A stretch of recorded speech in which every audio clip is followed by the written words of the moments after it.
Hello नमस्कार, मी गौरी स्वागत करते तुमचं आजच्या आपल्या नवीन व्हिडिओमध्ये। सर्वांना सर्वप्रथम श्री स्वामी समर्थ। तर आज आहे गुरुवार आणि आज नाश्त्याला मी बनवत आहे इडली आणि सांबर। त्याच्यासोबत ओल्या खोबऱ्याची चटणीसुद्धा असणार आहे।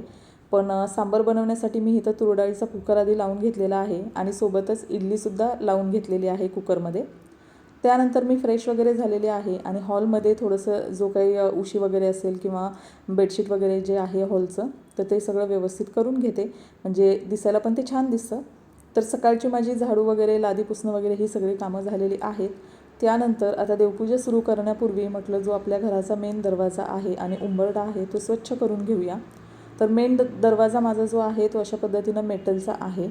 तर याच्या कडेला जाळ्या वगैरे झालेल्या असतील तर ते आपल्याला पटकन समजून येत नाही, पण आपल्या घराचा मेन दरवाजा नेहमी स्वच्छ आणि डेकोरेटिव्ह असावा असं बऱ्याच ठिकाणी म्हटलेलं आहे आणि ते खरंसुद्धा आहे।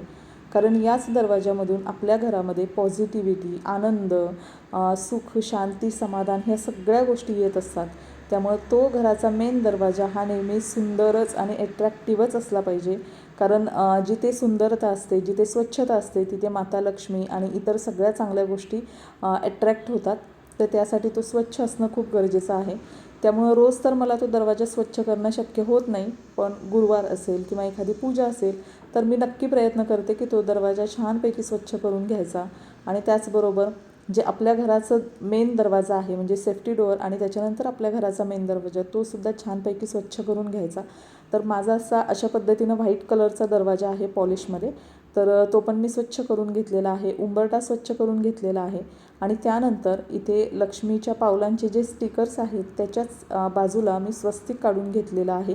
तर दोन्ही साईडला मी स्वस्तिक काढून घेते आणि त्यानंतर त्याच्यामध्ये हळदी कुंकू वगैरे टाकलेलं आहे, कारण रिकामं स्वस्तिक किंवा कोणतीही रांगोळी रिकामी ठेवायची नसते। तर आता हे झाल्यानंतर मी म्हटलं देवपूजा आता करून घ्यावी, कारण नाश्ता वगैरे करण्यासाठी वेळ आहे। अजून विघ्नेशचे पप्पा आलेले नाही आहेत, तर ते आल्यानंतर आम्ही एकत्रच बसून नाश्ता करणार। तर अशा पद्धतीनं देवांची पूजा करून घेत आहे मी। तर सगळ्यात आधी दिवा लावलेला आहे। त्यानंतर जे काही देव आहेत, देवांच्या मूर्ती आहेत किंवा फोटो आहेत तर त्या सगळ्यांना मी फुलं वगैरे वाहून घेते। तर जी काही फुलं आपल्याकडे अवेलेबल असेल की पिवळी असेल, केशरी असेल, पांढरी असेल तर ती सगळी फुलं मी देवांना छानपैकी वाहून घेते। आणि त्यानंतर अशी साधी सिंपलच देवपूजा मी करते, खूप काही वेगळी देवपूजा किंवा काही करत नाही मी असं। आणि हा स्वामी समर्थ महाराजांचा फोटो आहे, त्या फोटोला मी हार घातलेला आहे।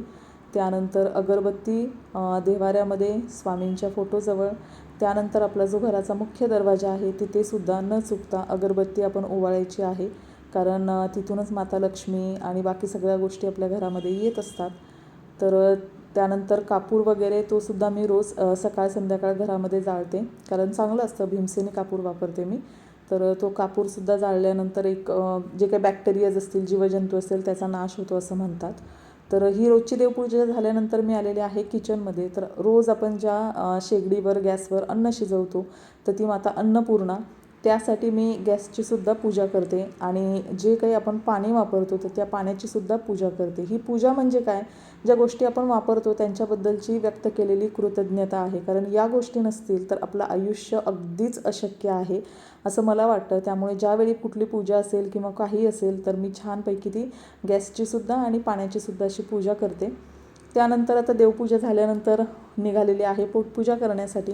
तर इथे सांबर झालेलं आहे, चटणी झालेली आहे, त्याला तडका देण्यासाठी मी तडका पॅनमध्ये जिरं, मोहरी आणि कढीपत्ता त्याचा तडका दिलेला आहे।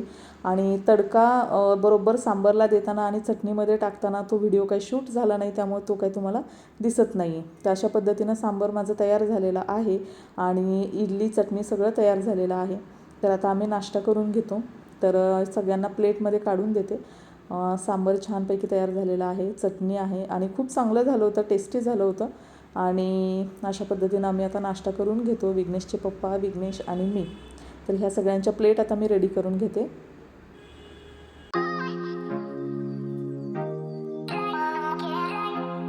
तर आता इथे माझ्यासाठी सुद्धा मी घेते, माझ्यासाठी मी काही सेपरेट घेत नाही, मला इडलीमध्येच सांबार आणि चटणी असं एकत्र केलेलं आवडतं खायला।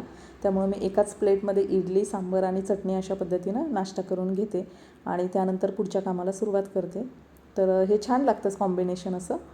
तर त्यानंतर नाश्ता झाल्यानंतर आता दुपारी जेवणासाठी बनवते भाकरी, ज्वारीची भाकरी बनवते आहे। 99% आमच्याकडे ज्वारीची भाकरीच असते. कधीतरी नॉनव्हेज असेल तर तांदळाची भाकरी किंवा मग बाजरीची भाकरी बनवतो, पण बऱ्यापैकी ज्वारीचीच भाकरी असते. तर ही ज्वारीची भाकरी आता पहिली बनवून घेते. त्यानंतर साईडला आमटी तयार आहे, फ्लॉवरचं आमटी, कालवण वगैरे जे काय आहे ते तयार करून घेतलेलं आहे. आणि आता ज्वारीची भाकरी आणि त्याच्यानंतर बनवणार आहे पालकची भाजी. तर ही भाकरी बघा तुम्ही अशा पद्धतीनं छानपैकी फुगते आणि गरम गरम खायला खूप टेस्टी लागते.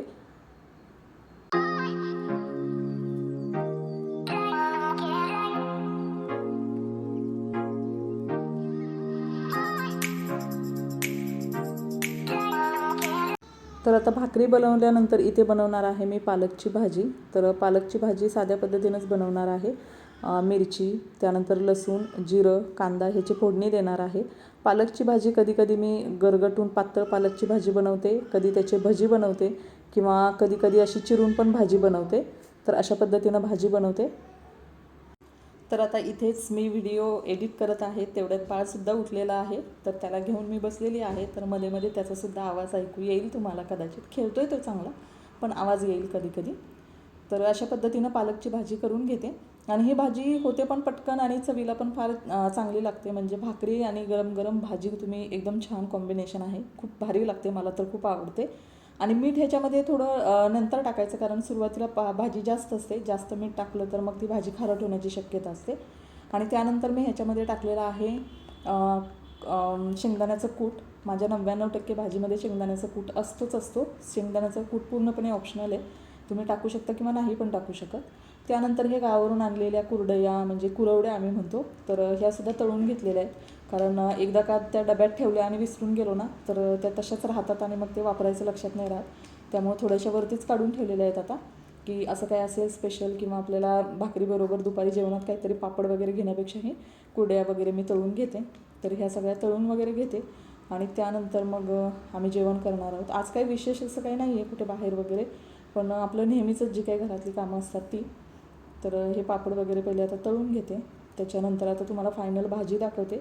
थोडीशी वाफ काढली शेंगदाण्याचं कूट टाकल्यानंतर. तर अशा पद्धतीनं भाजी तयार आहे. गरम गरम ही भाजी खूप भारी लागते. तर भाजीचा हा फायनल लूक आहे.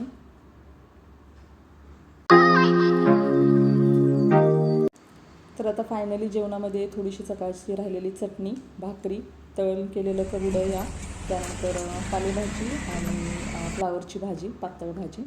त्यानंतर संध्याकाळी माझं थोडंसं काम होतं बाहेर, म्हणून मी संध्याकाळी 7:30 वाजता बाहेर पडले होते. खूप अंधार झाला होता. तर म्हटलं आता दिवस काही जास्त राहिलेले नाही आहेत, तर थोडं एक काम होतं. तर म्हटलं ते पहिलं करून घेऊया, कारण बाळ पण झोपलं होतं आणि विघ्नेशचे पप्पा होते घरी त्याच्यापाशी. त्यामुळे म्हटलं बाहेर पडूया. खूप महिन्यानंतर बाहेर पडले होते, कारण लास्टमध्ये एकदा मी मार्केटमध्ये गेले होते भाजी आणायला तेव्हा, त्याच्यानंतर आत्ता. तर सगळं काही खूप छान वाटत होतं सगळं. तर माझं ते काम झाल्यानंतर आता घरी निघाले, पण जवळजवळ 9, 9:15 झाले होते. आता म्हटलं घरी जाऊन जेवण कुठे बनवणार, खूप उशीर झाला आहे. त्यामुळं मग इथूनच म्हटलं पार्सल घेऊन जाऊया. ते बऱ्यापैकी इथून आम्ही पार्सल घेऊन जातो. तर मग पार्सल घेतलेलं आहे कढी, त्यानंतर पनीरची भाजी विघ्नेशला आवडते आणि चपाती. डाळ भात म्हटलं लागला तर घरी कुकरला लावूया संध्याकाळी, पण डाळ भात काही तुम्ही खाल्लाच नाही. आणि त्यानंतर थोडंसं मेडिसिन पण घ्यायचे होते, म्हणून मेडिकलमध्ये गेले आणि मेडिसिन पण घेतली. कारण काय होतं, प्रत्येक वेळी कोणी बाहेर निघालं तर आपल्या लक्षात राहत नाही काही मेडिसिन आणायचे आहेत किंवा कुठली क्रीम वगैरे आणायची असेल तर ते पण म्हटलं घेऊन येऊया. मग आता पुन्हा संध्याकाळी म्हटलं घरी पटकन बसची वगैरे वाट बघत बसलं तर लेट होईल, म्हणून रिक्षाच केली परत जातानासुद्धा. आणि आता निघालेली आहे घरी. हे सगळं संध्याकाळचं मार्केट, गर्दी, आवाज बघून खूप भारी वाटलं. खूप महिन्यांनंतर मी बाहेर गेले, म्हणजे 3-3.25 महिन्यांनंतर बाहेर गेले. तर खूप छान वाटलं बाहेरचं वातावरण वगैरे. आणि आता चला घरी चाललेली आहे मी.